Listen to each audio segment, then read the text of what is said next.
How does it feel to have a monster on your head that could eat you at any moment?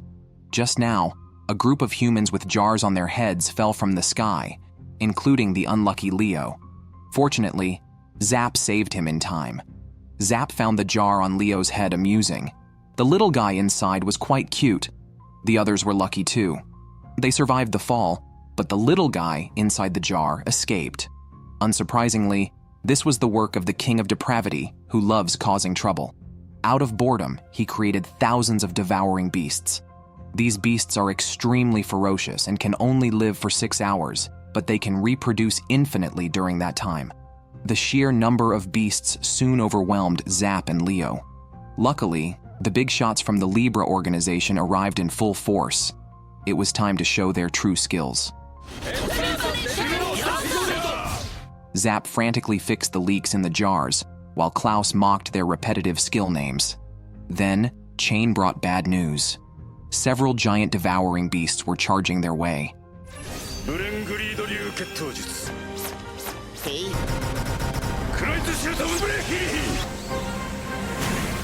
True to the Libra's reputation, the giant beasts were instantly penetrated.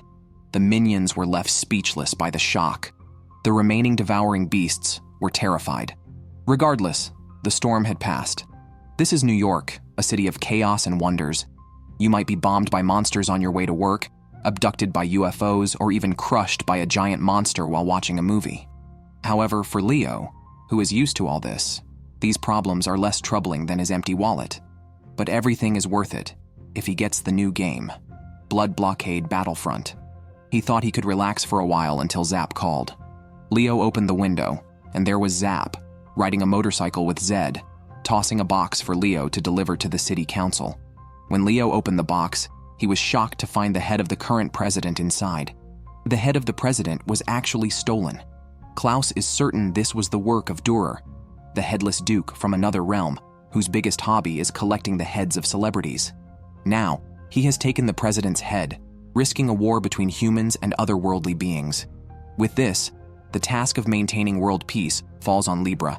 Meanwhile, the president asked Leo to contact the White House, but agents arrived at Leo's doorstep, and his apartment was engulfed in flames. Contact with Leo was lost, and Zap, thinking his delivery had killed Leo, killed a gang leader in a fit of rage. Chaos ensued in the city as news of the president's missing head spread in the black market, with various forces wanting to seize this head worth hundreds of millions. However, no body was found in Leo's apartment. The president had anticipated danger and had Leo help him escape beforehand. The two were pursued by the city's underworld. Leo was spotted and fled, but Chain arrived just in time to easily dispatch the monster.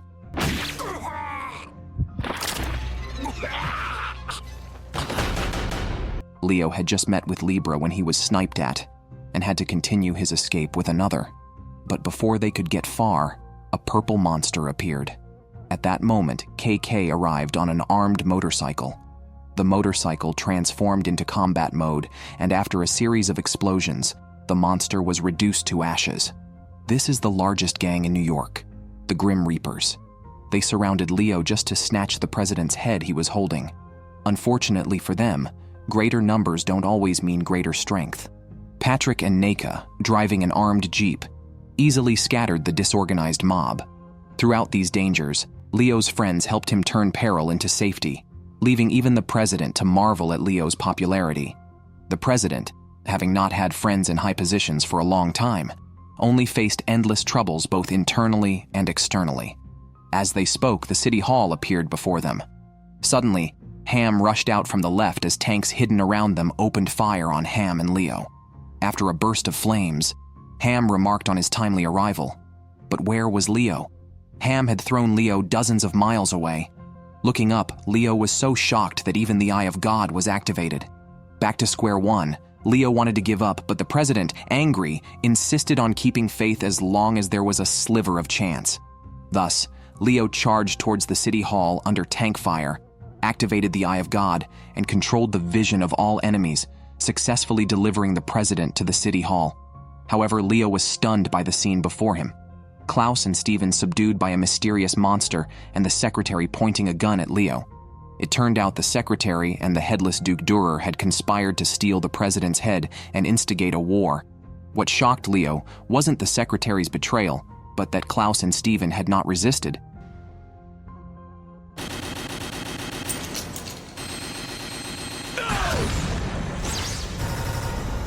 Thus, the storm passed, and the president resumed his role, continuing to strive for peace between the two worlds. Leo couldn't understand why, with such powerful leaders, he, the least capable, was sent to deliver packages. All he could do was bitterly smile. This is a hospital from another world that vanished 3 years ago. On the helipad, nurses in biohazard suits awaited the injured. The situation was so bizarre that pilots dared not land, but time waits for no one. Zap was nearly at death's door, so they had no choice but to land forcefully. The hospital's eeriness is beyond words. The doctor who came to assist Leo turned out to be just a kid, completely baffling Leo. He quickly called for his superiors. To his surprise, Klaus and Steven had been to this hospital before, 3 years ago, when the Great Collapse began, turning the whole of New York into ruins. Klaus found a baby girl who had lost her mother in the rubble. They had to find a nearby hospital to get her checked. The hospital was overwhelmed, and the director said they were doing their best, but it was a drop in the bucket. They didn't know when the terrifying collapse would end. The young doctor, Luciana, was so exhausted that she fell asleep standing. Klaus had immense respect for these angels in white. However, internal troubles remained unresolved, and new external threats emerged. A mysterious monster appeared outside the hospital. Klaus pulled out a mirror and discovered it was a vampire. He confronted the enemy, asking if vampires were responsible for New York's collapse. Surprisingly, the answer was no. The other world exists alongside Earth, overlapping periodically in a way no one can prevent. Without further ado, Klaus launched his brain grid blood battle style, and Steven activated Esmeralda blood freeze. However, the vampire hardly regarded them. A monster dog distracted them, rushing at Klaus as the vampire struck swiftly. Klaus managed to block this lethal blow. Their attacks troubled the vampire but didn't stop it, especially since Leo wasn't there. They faced an elder vampire beyond their ability to handle. Despite possessing an indestructible shield and Steven's formidable blood freeze, their attack speed couldn't match the vampire's healing abilities. The monster dog had already stormed the hospital, threatening hidden humans with imminent danger. Klaus couldn't watch them die, so he sent Steven to rescue them. He promised to survive 100 seconds, within which Steven had to eliminate the monster dog and come to his aid. A race against time began. The vampire unleashed a barrage of attacks, and Klaus resisted fiercely. The toughest 100 seconds imaginable. But victory wasn't as they hoped. A huge building fell from the sky, threatening to crush Steven and Klaus. Time froze at that moment as powerful mages from the Magical Association arrived. They cast a barrier that ended the Great Collapse, and Klaus and Steven fell into a coma. When they awoke, a new New York emerged where humans and monsters coexisted peacefully. But the hospital had vanished, only to reappear 3 years later. A car accident jolted several people out of their memories. Numerous rescuers rushed out of the hospital and organized a rescue operation at the scene. The long-absent hospital director also appeared. The group entered the hospital where Zap, previously near death, now seemed unharmed. Klaus recognized the doctor treating Zap, but the doctor turned and ran. Klaus grabbed him, and the doctor split into two people. As if expecting Klaus's surprise, a creature resembling a cane from another world appeared. The girl's transformation traced back to the Great Collapse 3 years earlier, which harmed not only humans but also left devastation in another world. A mage from another world named Magura, searching for survivors between the two worlds, stumbled upon the hospital where everyone's fate was unknown except for Luciana, who was barely alive. The kind-hearted Magura gave Luciana the ability to duplicate herself. The girl lived up to expectations, continuously healing patients with her abilities. The group then ventured deeper into the hospital, finding hundreds of mummies, humans injured by the monster dog years ago, not dead, but used as nourishment for the monster dog, which had evolved into a humanoid form. It came to the hospital intending to massacre, but the seemingly frail Luciana erupted in power. Countless duplicates appeared and dismembered the monster dog. After recombining, Luciana transformed into a formidable woman. However, Dealing with the beast required confronting its master. The vampire from 3 years ago reappeared and attacked Luciana directly. A red light flashed, and a man appeared, blocking the deadly strike. 3 years later, Klaus's strength had notably improved. Although he couldn't defeat an elder vampire alone, he could now resist for 133 seconds, a significant improvement. This time, he wasn't fighting alone. Using the Eye of God to see through the vampire's DNA, he learned its full name. It was time to say goodbye. Amidst the elder's shocked gaze, Klaus began the execution. Another powerful vampire was eliminated. 3 years had passed, and everything seemed different yet somehow unchanged, except for Zap, who had suffered another crushing fracture. The huge Duke Markiev moved through the city, but in this city, everyone was used to such sights. Some even specifically visited New York to see this. Leo, not seeing the road, accidentally bumped into a visiting gang leader. The boss, in a good mood, decided to beat up Leo. In his moment of despair, Leo saw Chain on the roof, but Chain ignored him. Meanwhile, with no vampires or other worldly disturbances, Steven planned a party to relax. The nanny was genuinely happy seeing her young charge so relaxed. It had been a long while. Leo ended up beaten, losing teeth, and the money he was going to send his sister was stolen. Sonic felt sorry for Leo and couldn't understand why he didn't use the Eye of God against those thugs. Only Leo knew how much he despised those eyes because of his sister's sacrifice. Friends gathered at Steven's house, bringing carefully chosen gifts. Surprisingly, the usually agile Steven tripped and fell. After the nanny left, laughter filled the room. Then all guests raised their arms and suddenly pointed bizarre-looking guns at Steven. They were from a mysterious organization planning to kidnap him. As the deputy head of Libra, Steven was not one to be easily subdued. He had suspected these guests from the start. Pretending to fall as he entered, Steven injected his blood into several of them, turning all enemies into ice statues instantly. Although these individuals had spent nearly a year getting close to Steven, the recent installation of a live gun had raised suspicions. Klaus, a stickler for justice, would not allow Steven to take the law into his own hands. Steven called his private forces to clean up the mess. The man had just entered a moment of enlightenment when a woman burst in, furiously yelling at Zap. She had lost her cat, which was like her lifeline, declaring she didn't want to live without it. A blonde woman nearby mocked Teresa, but Teresa was no ordinary person. She cast a spell that sealed and then exploded the mocker's chest, revealing that Teresa inherited the bloodline of a curse-wielding clan, making her a natural sorceress. She then cursed Zap's brother, threatening him with an explosion if the cat wasn't found within 13 hours.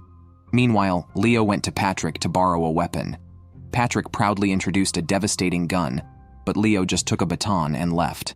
He went to a bar to retrieve his wallet, which contained his sister's living expenses. He was determined to get it back. However, without the Eye of God, Leo was easily knocked out with a punch and mocked with a stun baton. The pleased gang leader returned to the bar only to meet a short-haired beauty, thinking his luck was explosive. First money, then a romantic encounter, he thought New York was truly his lucky place. Chain drank the drink the man offered, to the gang leader's delight. The woman then proposed a drinking bet. The loser would do whatever the winner said. The boss immediately perked up at the challenge. As a first-timer in New York, the drinks mixed by an otherworldly bartender were 100 times stronger than the fiercest liquor known to humans. Normally a heavy drinker, he was nearly done after just 2 glasses. Meanwhile, the woman next to him was thoroughly enjoying herself. Facing the last drink, Black Boss couldn't even muster the strength to lift his glass. Chain exhaled a breath heavy with alcohol, which was the final straw. The man collapsed heavily. Chain disappeared from the bar with the man's and Leo's wallets. Leo was immensely frustrated by his unlucky day. Suddenly, a figure appeared. It was Zap, even more unlucky. He had been searching for his cat for 12 hours and hadn't found it. In 1 more hour, Teresa's curse would activate, and he would lose his brother. But Leo, unfamiliar with the situation, was powerless to help. He could only take Zap to plead with Teresa. In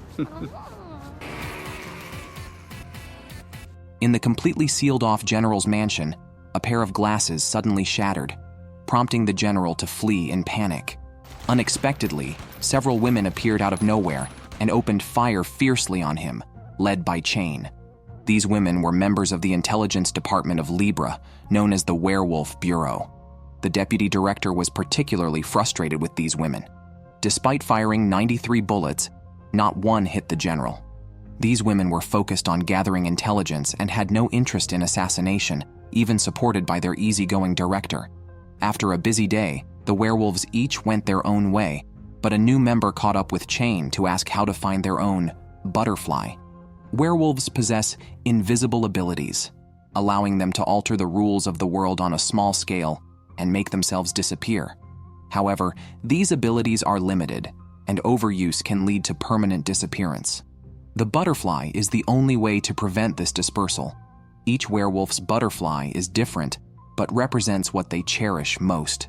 Chain stated that finding one's butterfly can only be achieved individually. Stephen called to inquire about Chain's mission, confirming that the general's vampire soldier plan had been thwarted. Satisfied, he told Chain to rest well. After the call, a rare blush appeared on Chain's face. Returning home for what he thought would be a rest, he didn't expect the relentless general to have found allies to confront the Werewolf Bureau and to have restarted the vampire soldier plan. All members of the Werewolf Bureau assembled, ready to head directly to the general's military base to destroy their facilities and plan documents.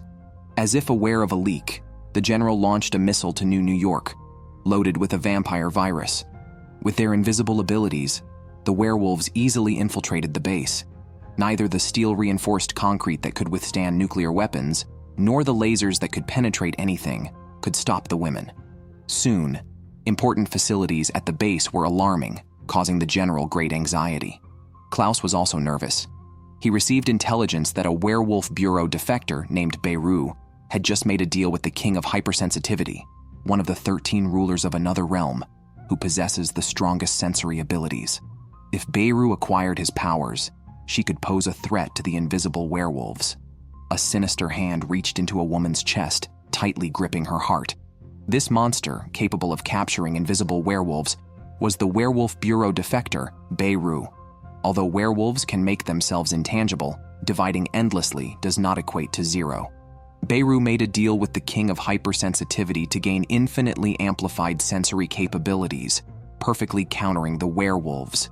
Chain had once reported Beirut for stealing funds, leading to her being wanted. Now, forsaking her beauty for revenge, Beirut captured 4 core members of the Werewolf Bureau. All that was left was to capture Chain and destroy her.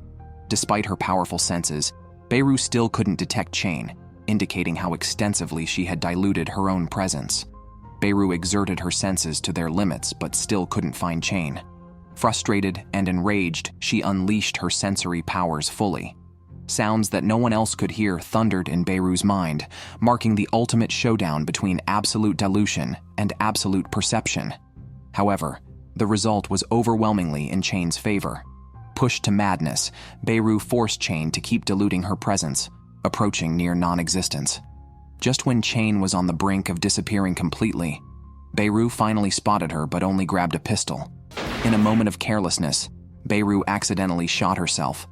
As she fell, the remaining werewolves rushed the launcher and halted the missile launch. The general's evil plan was thwarted, and the world was once again saved by Libra. Due to excessive dilution, Chain completely disappeared from this world. The Werewolf Bureau urgently activated an emergency plan, unlocking the long-sealed butterfly. Stephen, carrying Chain's butterfly, went to Chain's residence.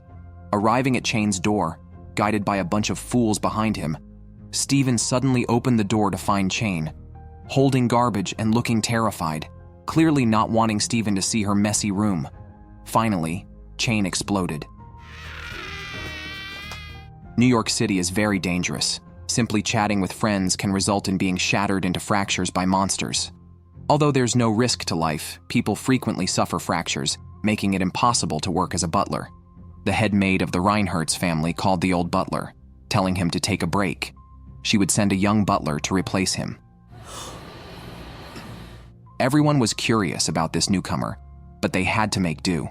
Chain and Stephen secretly observed Klaus, seeing him drink tea made by someone else for the first time. Meanwhile, Zap caused trouble and sought help, only to be stopped by Chain to prevent disturbing the boss. The new butler, Philip, rushed over and skillfully bandaged Zap. With Philip on board, the old butler could finally relax. This was also Leo's first chance to learn about this mysterious man.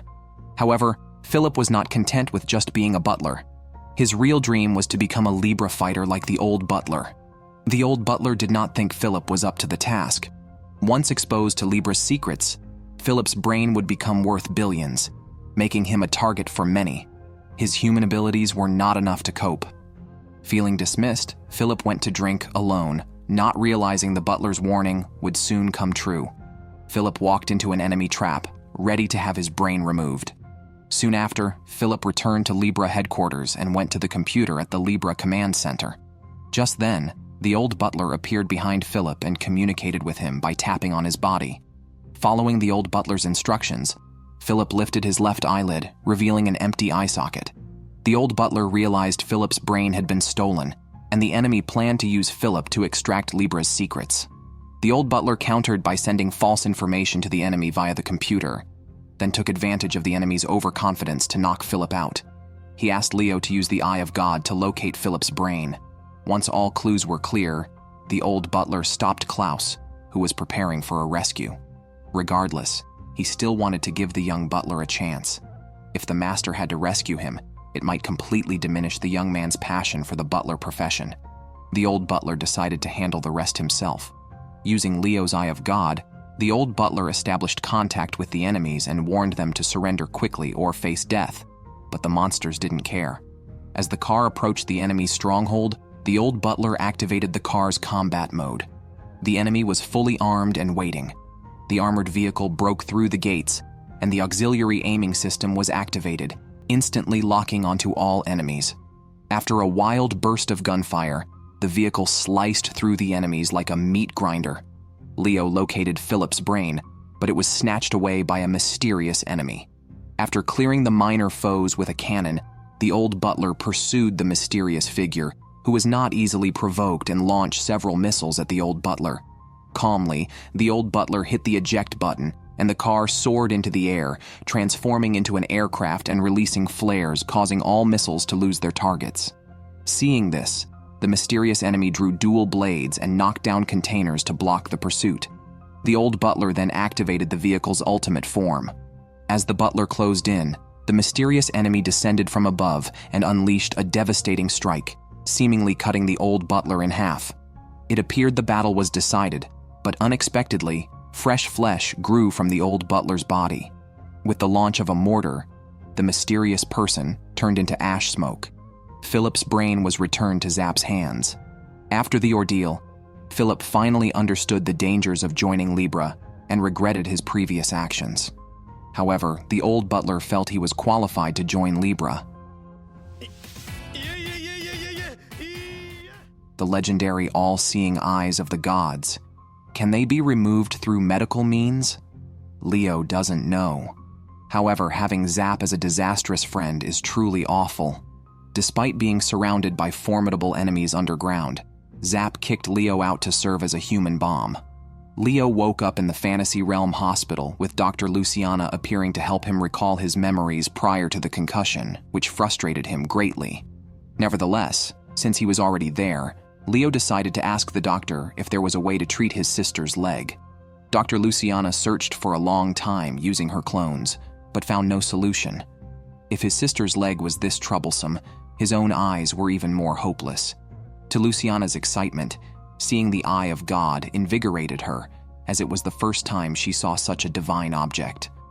Legends say that blindness always affects someone close to the bearer of the Eye of God, a point confirmed by Megura's appearance. Moreover, removing the Eye of God is not a medical procedure, but a violation of a divine covenant. If even Megura said so, was there really no hope for his sister's recovery? In his sister's eyes, Leo was a hero, yet the Turtle Knight disappointed the princess time and again.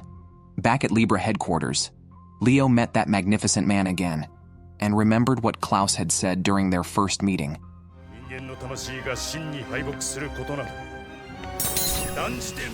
Just as Leo was gathering hope again, only to be kicked away by Zap. Steven's warm smile terrified the two of them. Legend has it that the more Steven is pushed to his limits, the more amiable he becomes. Steven hasn't slept in a week. There are enemies preparing to summon a catastrophic disaster to destroy New York through a teleportation array created with network codes. Since the old butler had returned to attend his niece's wedding, the task of code defense fell on Steven. After completing the final code, Steven officially began tracking the enemy. Just then, Dr. Worm started causing trouble in the city. This enemy, capable of infinite cellular regeneration, was a formidable foe. Klaus immediately called all Libra members to action, leaving only Anila to guard the empty room. Attracted by a strange sound, Anila went to investigate. The colossal disaster god shrouded the entire city. If its hand touched the ground, the city would turn to ruins. In such a critical moment, the members of Libra could only stay on the rooftop. The mysterious enemy had occupied Libra's headquarters and activated the defense system. Zap and Leo's attempt to infiltrate through the sewer was unsuccessful, and Chain's attempt to enter from the air also failed as the building's defenses were further enhanced. After the activation of the Level 5 defense system, the building was completely isolated from the outside world. Chain narrowly escaped being detected. Before the impact, Chain saw that the rooms in the headquarters were filled with mosquitoes. The locksmith said it would take 3 hours to unlock. However, the disaster god would not wait for them. KK, not seen for a long time, was ready to forcefully crack the headquarters' defense system. Steven was furious. The summoning tracker he had spent a week creating couldn't be destroyed by KK with a single shot. At that moment, the mysterious monster occupying the headquarters called, claiming to be the newly born insect god needing to use Libra's headquarters to protect itself during its final step to divinity. Klaus naturally refused, but the mosquito monster would not back down and activated the ultimate defense mode of the headquarters. Steven was incredibly frustrated. Klaus comforted Steven while asking Leo if he could share his vision with him, using the Eye of God in combination with a mini crossbow to dodge the light net and avoid triggering the defenses. Klaus could only continuously release blood without being able to recover it. Despite his decreasing blood levels, Klaus's steps did not slow down. The word "give up" was never in this man's dictionary.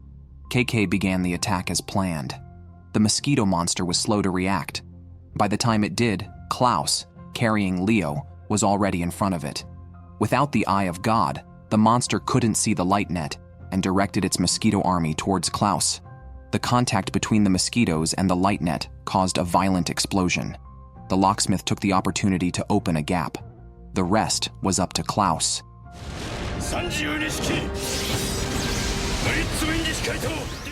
In a corner of the city, a group of people were cheering for having summoned the disaster god.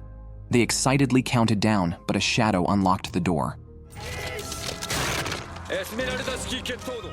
Finally, everything settled down. That day, Chain congratulated Leo, who was responsible for organizing Libra's annual meeting. Leo lived up to expectations by securing a venue at the 8-star Sky Pavilion bar. At this gathering, Leo planned to formally introduce Zed, the new member of Libra. Zed was touched by this thoughtful arrangement. He wanted to thank Leo personally, but overheard a conversation about the high cost of the Sky Pavilion.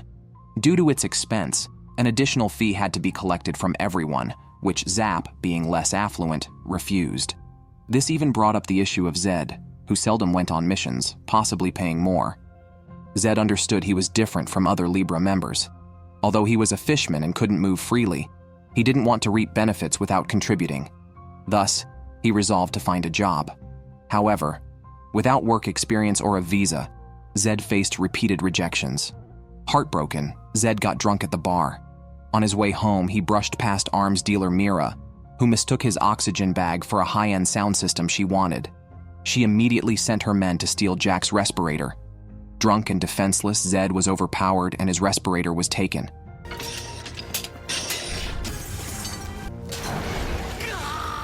Zed, without his respirator, collapsed. At that moment, 3 people who came to apologize found the unconscious Zed and took him back, placing him in a water tank. Leo saw the flyer he gave to Zed for the annual meeting on the tank, and realized how much Zed valued the event and cherished his friends at Libra.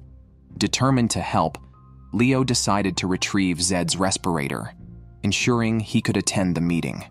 With the Eye of God activated, the evil plunderers couldn't hide from Leo's sight.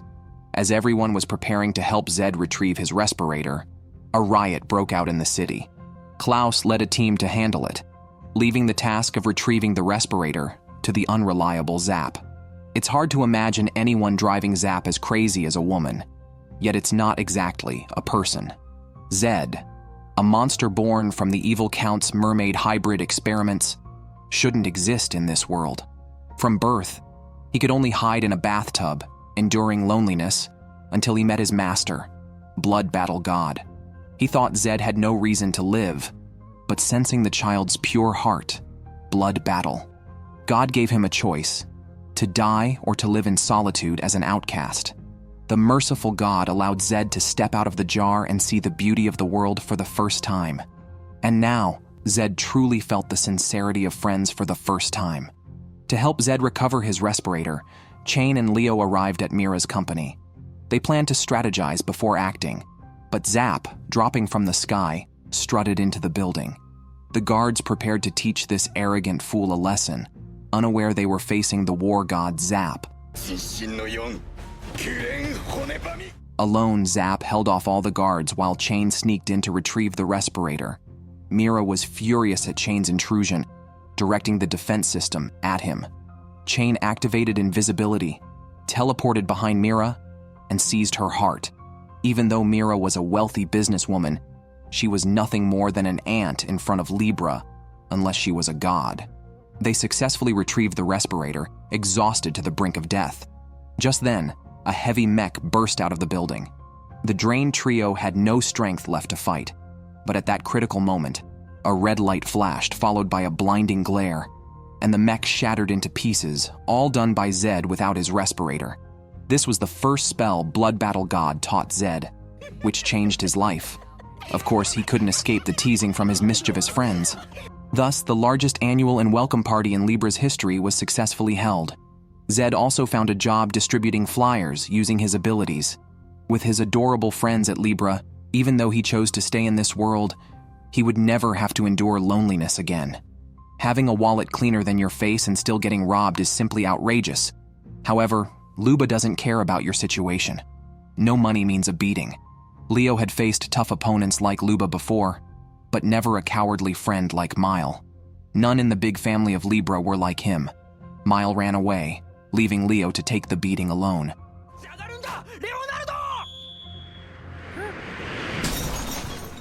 Leo felt incredibly unlucky.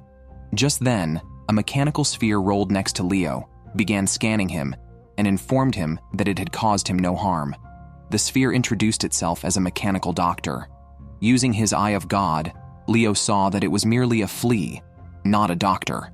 Meanwhile, Leo took Gato home, only to find out Gato was not a flea, but a bacterium, from a world of bacteria that had produced a terrorist pathogen named Kaimi. The object that had hit Leo was the only weapon that could combat Kaimi, but now it was broken. On the other side, Kaimi had set its sights on Leo's friend Mile. Although naturally timid, Mile was very kind and felt immense guilt for abandoning Leo. He wished for the power to protect those he cherished. Just then, a monster appeared before him, seemingly aware of Mile's desire, offering him limitless power. As Mile hesitated to sell his soul, two thugs approached him demanding money, backed by Luba, the same boss who had beaten Leo. At that moment, Mile hesitated no longer. His body began to inflate like a balloon, enjoying the surge of strength. It was time to deal with all the scoundrels. The arriving police did not stop Mile from taking action.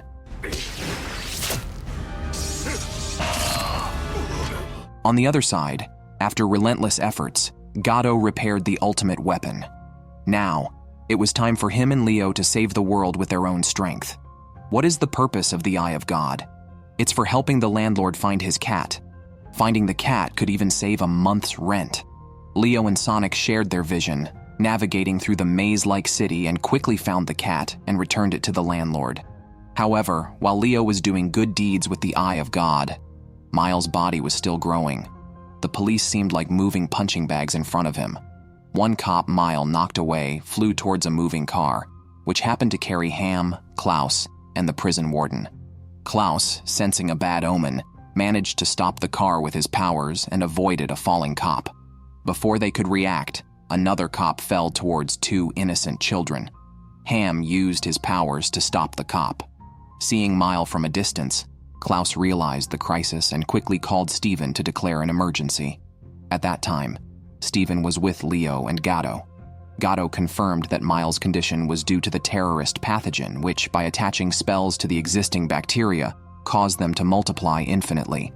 This not only enhanced the host, but also evolved according to the enemy's strength. However, it was already too late. Libra's forces rushed towards Mile, but Ham's attack failed to restrain him and instead made Mile even stronger, sending Ham flying. Klaus, learning the enemy's traits from Leo, realized that their primary goal had to be capture. Although he thought his spells could easily trap Mile, Mile only grew larger. Then, like shedding skin, he emerged from his massive shell and attacked Klaus. Ham arrived in time to knock Mile back to the ground. When Mile reappeared, he was nearly as tall as Ultraman. A gigantic monster rampaged through the city, easily destroying buildings with a mere touch.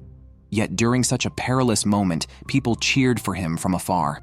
Then Baron Markiev, the king of New York, appeared, seemingly intending to defend his territory. The confrontation between the two ultimate monsters was imminent. With the Baron's support, humanity's most advanced missiles targeted Mile. But this only caused Mile to evolve again. After absorbing a round of attacks, Mile grew even larger than the Baron. As they faced off, the Baron turned and fled. Mile advanced step by step, but he was just an empty shell. The kind and timid Mile was trapped in a hidden space within the giant's body, unaware of what was happening. The real controller was the terrorist pathogen, Gimats, which tempted Mile to surrender his body completely for transformation into a being beyond gods. However, Mile steadfastly refused. Awakening, Mile longed for his past life, sunbathing on the grass with his good friend Leo, whom he greatly admired. He had always strived to protect his friends, no matter how strong the opponent. Now, possessing great power, he could no longer see his best friend. Mile began to cry, hoping for Leo's help. Saving the world doesn't always require a superhero. Sometimes it could be a monkey. Today, Libra's monsters encountered a real monster. The deadliest attacks from the strongest, two barely tickled Mile's feet. Mile saw the efforts of Libra's warriors to protect the city, truly friends of Leo, who never backed down no matter how strong the enemy. Meanwhile, Leo, aboard a flying vehicle, approached Mile. He dropped Sonic into Mile's body and used the Eye of God to tap into the visual signals for command. Sonic searched the giant shell for Mile and Gimats. Mile struggled to stop Gimats' destruction, but Gimats was ready to forcefully invade Mile's motor neurons and destroy everything. Enduring immense pain, Mile fought desperately to prevent harm to the innocent. Leo's Eye of God was pushed to its limits, yet he persevered, unwilling to see his friend die. Neither gave up, and with everyone's hopes riding on him, Sonic raced against time.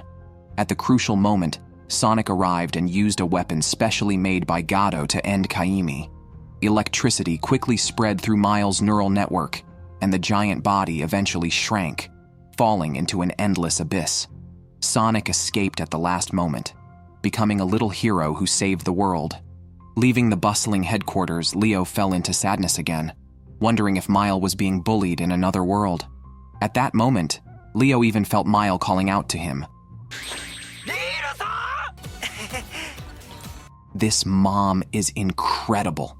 She wiped out an armored unit in the time it took to use the restroom, then returned to class as if nothing happened to hold a parent-teacher meeting. KK had no choice, having promised her child she'd attend the school's observation day, but then Steven had to play the victim right in front of her.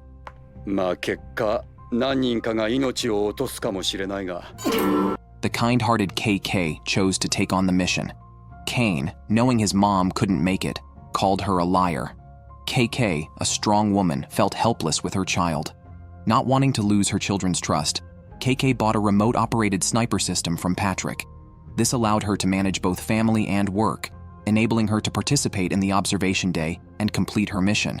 On the day, KK used the sniper system to cover her team, but then her teammates were blocked by mechanical beasts.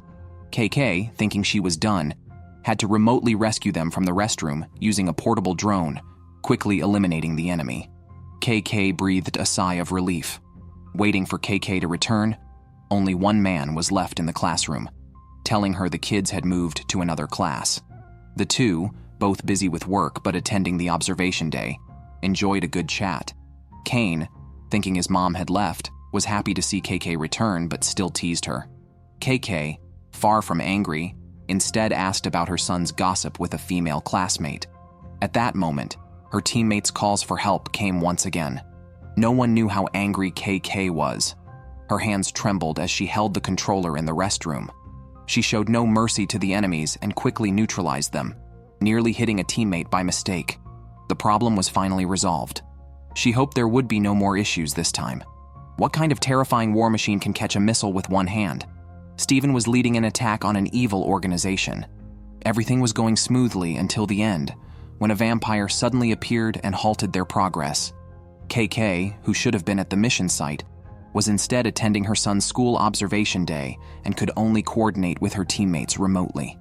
The appearance of the vampire worried her, and she felt she had no choice but to leave her son to go and help. As KK was about to leave, she passed by a classmate's father and sensed something unusual. She realized she had been in the presence of a vampire all along without noticing. This oversight shocked KK into a cold sweat. Meanwhile, Steven attacked the blocking vampire. Without Klaus and Leo, Steven was clearly struggling. He was quickly overwhelmed and severely wounded. The enemy, seizing the opportunity before the other members could arrive, intended to finish Steven off. Steven was retreating under heavy pressure, but just as the enemy was about to deliver a fatal blow, its movement suddenly froze, allowing Steven to kill his attacker. It turned out the vampire Steven faced was controlled by Kane's classmate's father, whom KK now had in her sights. Although a vampire, this father, like KK, could not refuse his daughter's request. That's why he was remotely controlling a robot while attending his daughter's school event. A battle between the two was imminent, but it was interrupted by the girl's cry of "Daddy," giving Steven a chance to counterattack. Faced with his beloved daughter, the vampire had to admit defeat. He didn't lose to KK or Steven, but to his role as a father. What does it feel like to suddenly find out your beloved sister is getting married? Just look at Leo's reaction. Leo was initially happy after a call with Black, who advised him to keep in touch with his sister more. But then he was hit hard. His beloved sister was getting married. Who could handle that news lightly? She informed Leo that she and her boyfriend would be visiting him in 3 days. After hanging up, worried about his sister's safety, Leo sought help from the members of Libra. As expected, nearly everyone turned up, officially to help, but really to see what Leo's sister looked like. Michella. Seeing his lively sister, Leo breathed a sigh of relief. The siblings, who hadn't seen each other for a long time, embraced tightly. Then Michella introduced her fiancé Toby to her brother. The atmosphere among the three was very harmonious. With the Libra members around to ensure everything went smoothly, the whole meeting was peaceful and harmonious. But in the hotel corridor, Leo heard unusual footsteps. A mysterious creature appeared behind his sister, invisible to the other members of Libra. To uncover the truth, Leo excused himself to the restroom, and sure enough, the creature followed him. The creature introduced itself as Dr. Gimats, also a bearer of the Eye of God, like Leo. It was possessing Toby to collect the world's prosthetic limbs of the gods. Dr. Gimats considered it a great honor for Leo to have been given the Eye of God, unaware that it was Leo's greatest burden. To demonstrate the power of the Eye of God, the doctor decapitated a passerby, who then appeared unharmed as if nothing had happened. This was the ability of Gimats' Eye of God, to control what everyone present could see, explaining why no one but Leo could see him. Gimats demanded Leo's eye. Faced with this unprecedented adversary, Leo was at a loss. He knew he was no match for Gimats, and Zap, who arrived later, did not realize Leo's peril and inadvertently revealed Leo's association with Libra. increasing Gamimats's interest in the capabilities of Leo's eye. When the eye of God met another eye of God, Leo finally understood the origin of everything. The so-called God from another realm that took his sister's eyes was merely an ophthalmologist serving a higher deity. It was all a divine amusement. Throughout human history, whenever significant changes occurred, the eye of God was present. Everything was recorded and preserved through the art of the chosen ones, possessing the eye of God. Leo knew that his observant sister Michella must have noticed Gamimats's presence, which is why she came to him, the only person she could rely on. Nonetheless, the Turtle Knight would never give up. Just then, Stephen called. An unidentified vampire appeared downtown, forcing Leo to leave temporarily. Gamimats used monitors to keep an eye on Leo. The police were as ineffective as usual, unable to resist the vampire. Klaus arrived with reinforcements. The vampire sprouted many tentacles from its back. Although not of the elder class, it was not easily dealt with. The tentacles overwhelmed the police's armored units. KK's bullets hit the monster precisely, but caused no substantial damage. Stephen froze the vampire, but it quickly broke free, and even shed its skin, attempting to escape in an egg form. KK's bullets blocked the vampire's movement. The combined forces of the wind and fire gods chopped up the vampire and then trapped it in a blood-fighting ritual. Everyone was waiting for Leo to read the vampire's name, but they didn't know that Leo was being monitored by Gamimats. Revealing the name would expose the power of his own eyes. As the vampire nearly escaped, Leo chose to sacrifice himself to help his friends at Libra. Receiving a message from Leo, Klaus read out the vampire's name and then activated the brain grid blood battle style, successfully sealing the vampire. Gamimats gained a new understanding of the functions of the Eye of God. The usually unflappable Klaus was furious, leaving Stephen utterly shocked. Indeed, the person who could make Klaus so anxious was now facing the biggest crisis of his life, as his sister was in Gamimats's hands. Leo, cautious not to make a wrong move, was forced by the cunning Gamimats to discard his phone, preventing him from informing Klaus of his predicament. With his phone gone, Leo had no way out. Suddenly, Sonic ran past Leo, and Gamimats showed no reaction. Leo sensed a key opportunity and decided to test further by quickening his pace into the fog, activating his Eye of God. As expected, Gamimats remained unaware, confirming to Leo that this surveillance puppet did not possess the traits of the Eye of God. The rest became manageable. Leo led Gamimats into an alley, drawing the attention of some thugs. He used the Eye of God to blur their vision and made a rapid escape. During this brief moment of freedom, Leo managed to send a distress message to Klaus, who then realized the extent of Leo's trouble. Back at the hotel, Leo entered a virtual world very familiar to him, a favorite place of his sister's. Only her most loved ones would come here with her. Previously Leo, and later her lover Toby, but certainly not the vile figure now before him. Furious, Leo charged at Gamimats. Even in his sister's favorite scenery, he would not allow it to be defiled by anyone. This was not a mindless assault. Leo had his own plan. To Gamimats, Leo was merely a weakling with a combat strength of 5, not a real threat. The true danger, he assumed, would come from other members of Libra. Unexpectedly, the entire Libra team was converging on the hotel. With Leo lacking even a cell phone, how did he manage to communicate the situation? It seemed the only option was to complete the surgery quickly. Did you know that turtles, due to their physical structure, cannot move backward? This means the Turtle Knight does not represent cowardice and slowness, but rather the spirit of moving forward and perseverance. Leo exemplified the Knight's spirit through his actions. He fully activated the Eye of God, risking brain damage to gain an advantage, using the Eye of God to suppress another Eye of God, narrowly avoiding vital hits. Despite immense pain, as long as he stayed alive to buy time, waiting for his friends from Libra to come to his aid, he could protect his sister. At this moment, Michella, who had been unconscious, woke up. Realizing Michella was Leo's vulnerability, Gamimats took her hostage to force Leo to undergo the surgery. However, he underestimated the power of familial love. Michella, mustering all her strength, lunged at Gamimats, hoping to buy time for her brother to escape. But why would Leo flee? He grabbed Gamimats and headbutted him fiercely. breaking Gimats' prosthetic eye with his relentless headbutts, causing the artificial scenery created by Gimats to vanish.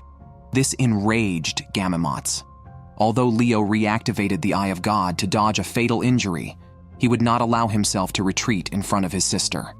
Flashes of the past, including the vibrant and lovely girl, appeared before him. White had never left. She had always been by his side, guarding him. There were still important things to do and important people to protect. He could not die.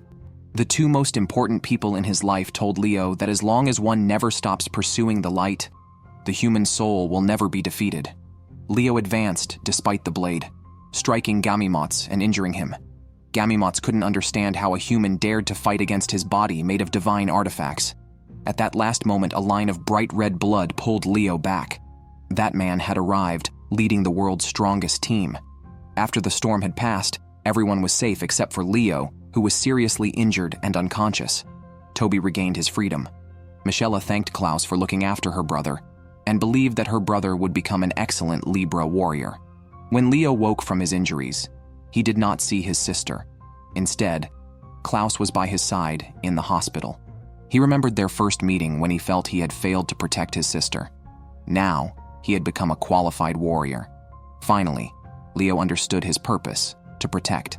Life continued after the turmoil. After seeing off Michella, unexpectedly, Black, who had traveled the world, returned. Everything seemed back to how it began, yet something felt missing. Yes, the unique chaos and disorder of New York remained. So, how could the king of depravity be absent? The familiar devouring beast, the familiar escapes, the familiar desperate situations, and of course, the familiar leader Klaus were all still there.